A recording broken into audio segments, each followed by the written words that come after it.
Ազգային ժողովի մեծարգո նախագահ, հարգելի գործընկերներ, սիրելի քաղաքացիներ, այսօր ինձ համար մեծ պատիվ է առաջադրվել Ազգային ժողովի առողջապահության հարցերի մշտական հանձնաժողովի նախագահի պաշտոնում,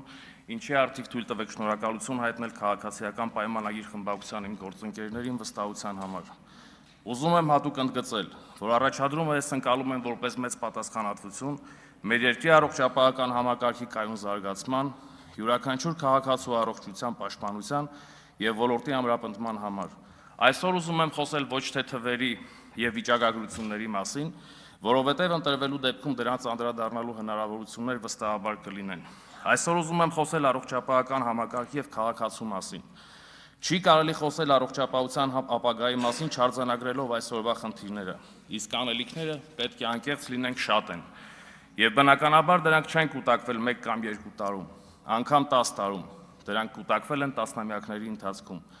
Տարիներ շարունակ մեր առողջապահական համակարգը զարգացել է անհավասար, հաճախ առանց բավարար ներդրումների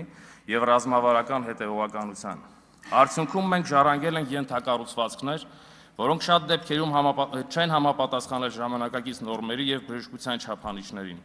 Ուշաստատություններ, որոնք ունեցել են վերազինման լուրջ կարիք եւ կառավարման մոտեցումներ, որոնք միշտ չէ որ եղել են արդյունավետ։ Պետք է նաեւ խոստովանել, որ երկար տարիներ առողջապահության ոլորտը երբեմն դիտարկվել է ոչ այնքան որպես հանրային ծառայության համակարգ, որքան որպես վարչական կառավարման ոլորտ։ Եվ այս մոտեցումը բնականաբար չէր կարող ապահովել այն որակը, որ քաղաքացիներն արդարացիորեն ակնկալում էին։ Եվ սա ես ասում եմ ամենայն հարգանքով այն տարիներին եւ հիմա էլ աշխատող արարող բոլոր բժիշկների ու բուժաշխատողների նկատմամբ։ Խոսքս այդ ժամանակահատվածում առողջապահության համակարգի նկատմամբ պետության հոգացության եւ վարվող քաղաքականության ընդհանուր մոտեցման մասին է։ Եվ որոնք են եղել այդ մոտեցումների հետևանքները առողջապահական համակարգի եւ Հայաստանի Հանրապետության քաղաքացիների համար։ Մարզային հիվանդանոցները կիսաքանդ էին, սարքավորումները հնացած, մարդիկ բուժման ծախսերից առաջացած վարկերի բեռով։ Տասնամյակներ շարունակ այսպիսին է եղել վերաբերմունքը առողջապահական համակարգի նկատմամբ։ Իսկ հիմա հարց է առաջանում. արդյոք քաղաքացու առողջության պահպանությունն ու նրա նկատմամբ հոգատարությունը այդ տարիների ընթացքում եղել է որպես առաջնահերթություն։ Ոչ, չի եղել։ Եվ ավելին, քաղաքացին եղել է միջոց, իսկ համակարգը շահույթի աղբյուր։ Հիմա առաջարկում եմ այդ տարիներից տեղափոխվել դեպի իրական Հայաստան, որտեղ պատկերը ամբողջությամբ այլ է։ Քաղաքացիական պայմանագիր կուսակցությունը եկավ իշխանության նաև այն հստակ ուղերձով, որ պետությունը եւ իշխանությունը պատկանում է ժողովրդին, իսկ ֆիզիկական եւ հոգեկան առողջության իրավունքը սահմանադրական իրավունք է, ոչ թե շքեղություն։ Եվ հենց այս մոտեցման արդյունքում ներդրվեց առողջության համընդհանուր ապահովագրման համակարգը։ Եվ ուզում եմ շեշտել, որ համակարգի ներդրումը հստակ քաղաքական կամքի թելադրանք է, ոչ թե կարգախոս,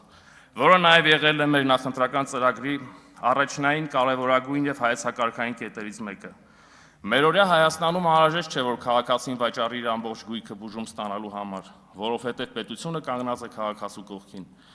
Որոշ ժամանակ առաջ բժշկական կենտրոնները, հատկապես մարզային բժշկական հաստատությունները, պարզապես գոյատևում էին, իսկ այսօր դրանք վերանորոգվում, հիմնանորոգվում եւ վերազինվում են։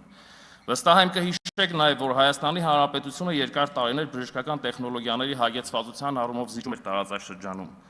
Այսօր ունենք արդեն ռոբոտային վիրաբուժություն եւ բարձր ճշգրտությամբ սարքավորումներ։ Եվ ուզում եմ նաեւ փաստենք, որ սա պարզապես տեխնիկական առաջընթաց չէ, սա պետական մտածողություն է եւ վերաբերմունքի փոփոխություն է համակարգի նկատմամբ։ Իսկ այդ վերաբերմունքն ինչպես է արտահայտվում։ Եթե նախկինում մարդկանց ասում էին, որ դուք եք հարմարվելու համակարգին, այսօր մենք ասում ենք, որ համակարգը հարմարեցնում ենք քաղաքացուն առավելագույն արդյունքի համար։ Ուզում եմ նաեւ հիշենք, որ ոչ վաղ անցյալում պետությանը ծառայում էին վերևից ներքև, որտեղ վերևում իրականությունից կտրված արտոնյալներն էին, իսկ ներքևում փոփոխությունների սպասող ժողովուրդը։ Եվ այդ իմաստով առողջապահության ոլորտը եւ համակարգը չէին կարող բացառություն լինել եւ չեն եղել։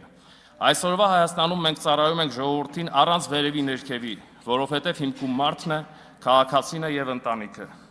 Եվ սա է տարբերությունը, հարգելի հայրենակիցներ։ Այսօր որոշ քաղաքական ուժեր իրենց ձևով փորձում են պայքարել հենց այս մտածողության դեմ։ Եվ մեր համար մեկ խնդիրն է թույլ չտալ, որ Հայաստանի Հանրապետության քաղաքացիներին օգտագործեն որպես ռեսուրս, պայքարելու հենց այն գաղափարախոսությունների եւ հայեցակարգերի դեմ, որը ծառայում է մեր պետության եւ քաղաքացիների շահերին։ Անդրադառնալով համընդհանուր ապահովագրության ներդրմանը պետք է փաստենք նաև, որ օրենքի հիմնական նպատակն է ապահովել մարդու առողջության պահպանման սահմանադրական իրավունքի իրացումը, այսինքն ապահովել Հայաստանի Հանրապետության առողջապահության համակարգի կայունությունը, բարելավել բնակչության առողջության և դրա հետ կապված այլ ցուցանիշներ, ինչպես նաև նվազեցնել հիվանդացության մահացության ցուցանիշները, աջակցել Հայաստանի Հանրապետությունում սոցիալական համերաշխության միջավայրի ձևավորմանը, նպաստել բնակչության առողջապահական կարիքների բավարարմանը, բարձրացնել բժշկական օգնության և ծառայությունների սպասարկման որակը, այդ թվում ֆինանսական հասանելիության աստիճանը։ Ինչպես ցանկացած մեծ փոփոխության դեպքում, այս դեպքում ևս չենք կարող խուսափել օրենքի ընդունման արդյունքում առաջացած խնդիրներից, եւ կարծում եմ, որ սա շատ բնական երևույթ է, որ ցանկացած փոփոխությանը հետևում են նաև գործարկման արդյունքում առաջացած խնդիրները։ Եվ մեր մանդատը որպես հանձնաժողով այս հարցում պետք է լինի սերտ եւ ամենօրյա համագործակցությունը գործադիր իշխանության մեր գործընկերների հետ, առարկայական եւ հետեւողականորեն արձագանքելով առաջացած խնդիրներին, բացահայտելու եւ հասցեագրելու դրանք եւ փորձել գտնել լուծման հնարավոր տարբերակներ, իհարկե չմոռանալով մեր առաջնային մանդատի խորհրդարանական վերահսկողության մասին։ Չնայած օրենքի ընդունումից անցել է կարճ ժամանակ եւ հերթական գումարման ավարտին մնացել են հաշված նիստեր,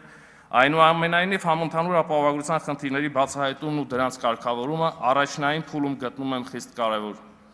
Եվ սա կապահովի անհատական եւ արժանապատիվ մոտեցում մարդակենտրոն առողջապահության ամբողջական եւ անընդհատ զարգացող ներդրման գաղափարներով։ Այսօր առողջապահության պետական ֆինանսավորումը տարեց տարի աճում է, անվճար, եւ որոշ դեպքերում համավճարով բուժօգնություն ստացող քաղաքացիների շրջանակը էականորեն ընդլայնվել է, եւ ընդլայնվել են նաեւ առաջարկվող ծառայությունների տեսակներն ու ծավալները։ Էապես փոխվել է նաեւ առաջարկվող ծառայությունների մատուցման որակը։ Իսկ սոցիալական խոցելի խմբերի բժշկական ծառայություններ ստանալն այլևս ողորմություն չէ, այլ օրենքով ամրագրված իրավունք, եւ սա քաղաքացիների ընտրության արդյունքում է։ Եվ որքան էլ որոշ քաղաքական խմբեր կամ նրանց ածանցյալներ փորձեն նսեմացնել մեծ եւ փոքր ռեֆորմները եւ որակեն դրանք որպես ձախողում, վստահ եմ, որ քաղաքացիները հստակ տեսնում են այն բոլոր տարբերություններն ու բարեփոխումները, որոնք նախորդ տարիների ընթացքում հնարավոր չի եղել տեսնել, որովհետեւ չեն էլ եղել։ Հարգելի գործընկերներ եւ սիրելի քաղաքացիներ, քանի որ այսօր առաջադրվել եմ առողջապահության մշտական հանձնաժողովի նախագահի պաշտոնում, ուզում եմ նաեւ շատ կարճ ներկայացնել իմ պատկերացմամբ հայեցակարգային այն կարևոր կետերը, որոնք իմ ընկալմամբ առաջնային են առողջապահության համակարգում։ Դրանցից առաջինի մասին ըստ էության խոսեցի արդեն։ Դա մարդակենտրոն առողջապահությունն է, որի կարևորագույն մեխը համընդհանուր ապահովագրությունն արդեն իսկ ներդրված է։ Եվ հիմա հետևողականորեն որպես հանձնաժողով պետք է աշխատենք այս համատեքստում խնդիրների արագ արձագանքմանը։ Երկրորդ կարևոր կետը, ինչի շուրջ ցանկանում եմ խոսել, դա մասնակցային կառավարմանն է վերաբերվում։ Որոշումների որակը եւ լեգիտիմությունը բարձրացնելու համար ըստ իս կարևոր է շահագրգիռ կողմերի ներգրավվածությունը։ Առողջապահական քաղաքականության մշակման որոշումների կայացման գործընթացում գտնում եմ, որ պետք է ներգրավված լինեն ոչ միայն պետական մարմինները, այլև տարբեր համայնքային մասնագետներ, հատկապես բուժաշխատողներ, ինչպես նաև քաղաքացիական հասարակությունը։ Մասնակցային կառավարումը առողջապահության ոլորտում դիտարկվում է որպես արդյունավետ կառավարման գործիք, ոչ թե որպես ձևական պահանջ։ Միաժամանակ այս համատեքստում կարևոր է ապահովել կայուն երկխոսության հարթակներ, հանրային լսումների, փորձագիտական քննարկումների եւ հետադարձ կապի մեխանիզմների միջոցով, որպեսզի քաղաքական որոշումները ձևավորվեն իրական կարիքների եւ տվյալների հիման վրա։ Գործընթացների թափանցիկությունը եւ հստակ հաշվետվությունները նպաստում են հանրային վստահության ամրապնդմանը եւ ձևավորում են համատեղ պատասխանատվություն առողջապահական բարեփոխումների եւ դրանց արդյունքների համար։ Այս տրամաբանությամբ կառուցված մասնակցային կառավարումը կարող է էապես բարձրացնել ինչպես որոշումների որակը, այնպես էլ գործնական կիրառությունն ու արդյունավետությունը։ Եվ կարծում եմ, որ այս մոտեցումը եւ օրենսդիր եւ գործադիր իշխանությունների համար պետք է լինի բնութագրիչ, եւ այս երկխոսության կայուն զարգացումը լինելու է իմ աշխատանքային առաջնահերթություններից։ Երրորդ հայեցակարգային կետը, ինչի մասին ցանկանում եմ խոսել, դա արդյունավետ քաղաքականությունն ու համարժեք կառավարումն է։ Առողջապահության ոլորտում մեր հաջողությունը մեծապես պայմանավորված է նրանով, թե որքան արդյունավետ են ձևավորում պետական քաղաքականությունը եւ որքան համարժեք է գործում կառավարման համակարգը։ Այս երկու բաղադրիչները պետք է դիտարկել որպես փոխկապակցված գործընթացներ, որոնք միասին են ապահովում համակարգի կայունությունն ու արդյունավետությունը։ Այսօր մենք այլևս մեզ թույլ չենք տալիս որոշումներ ընդունել միայն ընդհանուր գնահատականների վրա կամ կարճաժամկետ դիտարկումների վրա։ Յուրաքանչյուր նախաձեռնություն հիմնված է հստակ վիճակագրության, առողջապահության ցուցանիշների վերլուծության, կանխատեսելի ազդեցության վրա։ Եվ սա թույլ է տալիս պետական տարեցտարի ավելացվող ռեսուրսներն ուղղել այնտեղ, որտեղ դրանք առավել հանրային մեծ արդյունք են ապահովելու։ Կարևոր եմ համարում նաև թվայնացման եւ տվյալների կառավարման դերի բարձրացումը։ Ժամանակակից կառավարման արդյունավետությունը մեծապես կախված է տվյալների որակից, հասանելիությունից։ Էլեկտրոնային գործիքների զարգացումը կարող է էապես բարելավել որոշումների հիմնավորվածությունը, նվազեցնել վարչարարական բեռը եւ բարձրացնել հանրային վերահսկողության հնարավորությունները։ Այս բոլոր կետերի համադրումն ու արդյունավետ օգտագործումը կօգնի մեզ առողջապահության համակարգում ապահովել երկարաժամկետ եւ կայուն զարգացում։